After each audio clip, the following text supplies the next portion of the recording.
All right, hello again and welcome back to Chef Chat. I'm Chef James Lehman from Ironstone Vineyards. Today we are going to talk about salsa.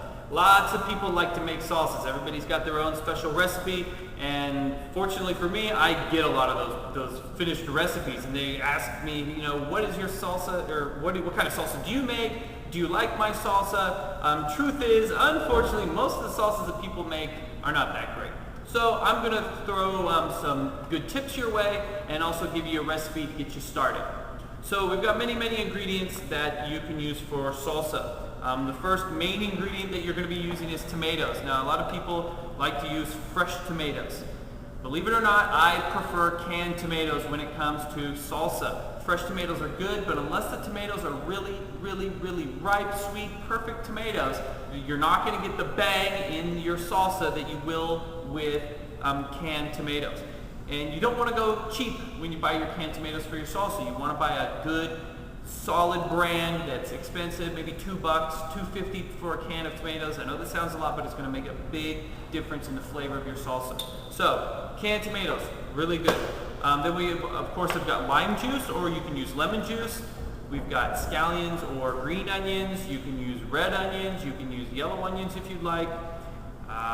Tomato paste, I'll get to that in a little bit. We have canned chipotles in adobo. Cilantro, of course. Jalapenos fresh. Ground coriander, crushed red pepper, and beer. Okay, beer's a good one, but you can't overdo it.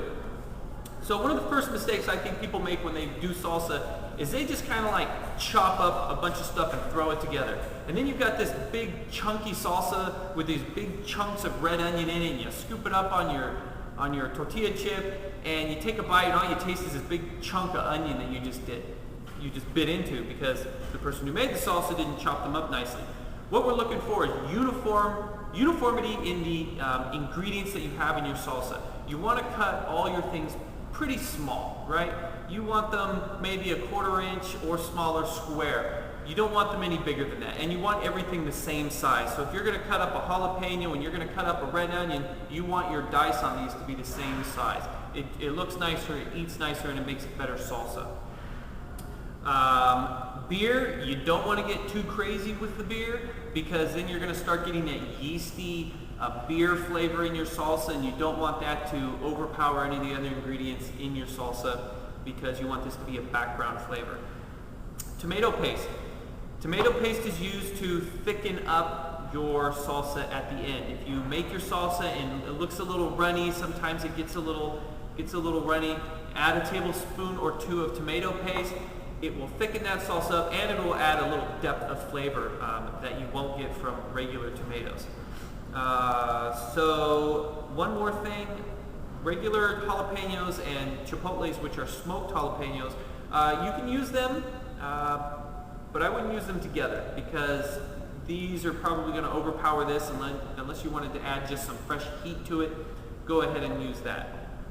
So that's your salsa. There's 2 ways that we can use these ingredients after we have prepped them.